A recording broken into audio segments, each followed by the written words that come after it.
मुंबई शहराचं प्रवेशद्वार असलेलं पनवेल आणि याच पनवेल महानगरपालिकेच्या अंतर्गतामध्ये सर्वात मोठं नागरीकरणाचं या ठिकाणी वेग आहे आणि म्हणूनच पनवेल महानगरपालिकेने आता प्रारूप विकास आराखडा आपला तयार केला आहे। आपल्याबरोबर या ठिकाणी आयुक्त आहेत, आपण त्यांच्याशी बोलूया। सर, काय म्हणाल, कशा प्रकारचा प्रारूप विकास आराखडा असणार आहे आणि नागरीकरणाला कसा फायदा होईल या सगळ्याचा?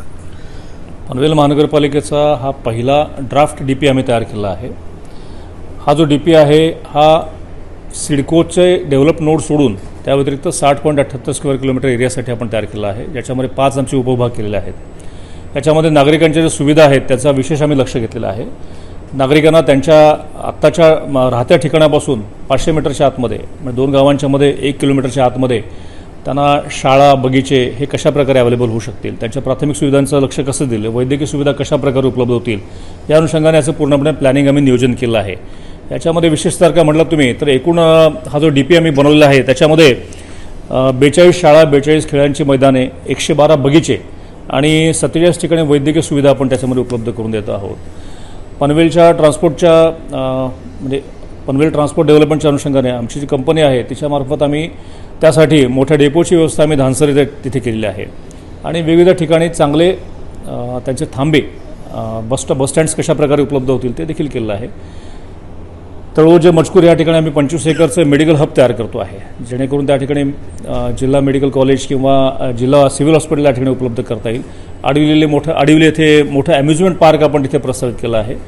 तर नागरिकांची आवश्यकता आणि त्यांना लागणाऱ्या सोयीसुविधा ह्या अनुषंगाने पुढच्या 20 वर्षांसाठी आम्ही हे डीपी आता प्रस्तावित केलं आहे आणि ह्या डीपीच्या माध्यमातून आम्ही आता लोकांकडून हरकती सूचना मागवतो आहोत। हा ते फायनल नाही आहे, हरकती सूचना प्राप्त झाल्यानंतर त्याच्या बाबतीमध्ये नियमानुसार जी प्रोसेस होईल त्यानंतर अंतिम करण्याबद्दल शासनाकडे पाठवण्यात येईल। सर, आता तुम्हाला लागूनच आहे ते नवी मुंबई इंटरनॅशनल एअरपोर्ट होतं, त्यामुळे पनवेल एक 5 स्टार सिटी म्हणून प्रेझेंट होताना आता दिसतंय। तर या सिटीमध्ये बाजूला JNPT पण आहे, तर दळणवळणाच्या दृष्टीने काय आपण उपाययोजना केलीत काय? दळणवळणाच्या अनुषंगाने आत्ताचे एक्झिस्टिंग आपले सिडकोने डेव्हलप केलेले महामेट्रो आहे त्या ठिकाणची अधिक शासनामार्फत आत्ता कल्याण तळोजा आपल्याकडे मेट्रो तयार होते। या व्यतिरिक्त मल्टी मॉडल नेटवर्क जे आपल्याकडे चालू आहे, वसई विरार अलिबाग जो आपला प्रस्तावित आहे तो अधिक आपल्याकडे असणारे इतर जे मार्ग डेव्हलप होत आहे ह्या अनुषंगाने ही स्ट्रॅटेजिक लोकेशन असलेलं आपलं शहर आहे ते, त्या अनुषंगाने ट्रान्सपोर्टच्या सगळ्या प्रकारच्या सुविधा कशा प्रकारे उपलब्ध होतील ह्याचे आपण नियोजन त्यामध्ये केलेलं आहे। विशेषतः त्याच्यामध्ये ट्रक टर्मिनल्सची व्यवस्था कुठे असणं अपेक्षित आहे, कारण ह्या ठिकाणी इंडस्ट्री बऱ्यापैकी आहे। आता तळोजा MIDC आमच्या हद्दीमध्येच आहे, त्यामुळे ट्रकची या ठिकाणी मोठी वर्दळ होत असते। मग त्या दृष्टीने ते ट्रक टर्मिनल कुठे असावेत, थांबे कुठे असावेत, हे सगळ्याचं नियोजन आपण केलेलं आहे। सर, आता सध्या पनवेल शहर आहे ते नवी मुंबई महानगरपालिकेचे ट्रान्सपोर्ट बस आहे ते इथे यूज केले जाते, मात्र भविष्यामध्ये स्वतःची परिवहन सेवा आपण काय उभा करणार आहोत का?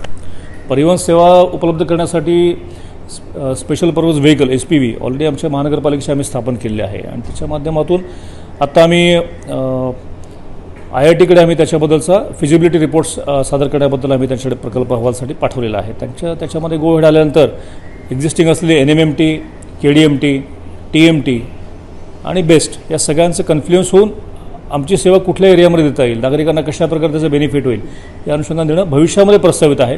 ते लगेच सुरू होणार नाही, पण तांत्रिकदृष्ट्या त्याचं फिजिबिलिटी व्हेरीफाय करून त्यानुसार नक्की कारवाई केली जाईल। नक्कीच आपण पाहतो की पनवेल महानगरपालिका आहे शहराला आता एक वेगळा आयाम प्राप्त झालेला आहे। एका बाजूला JNPT आहे, दुसऱ्या बाजूला इंटरनॅशनल एअरपोर्ट आहे, त्यामुळे मोठ्या प्रमाणामध्ये लोकसंख्या इथं वाढते आणि भविष्यामध्ये या ठिकाणी या शहराला कुठलं विद्रूप स्वरूप प्राप्त होऊ नये म्हणून पनवेल महानगरपालिकेनं आपला आता DP प्लॅन तयार केलेला आहे। विनायक पाटील, ABP माझा, पनवेल, नवी मुंबई। ABP माझा, उघडा डोळे बघा नीट।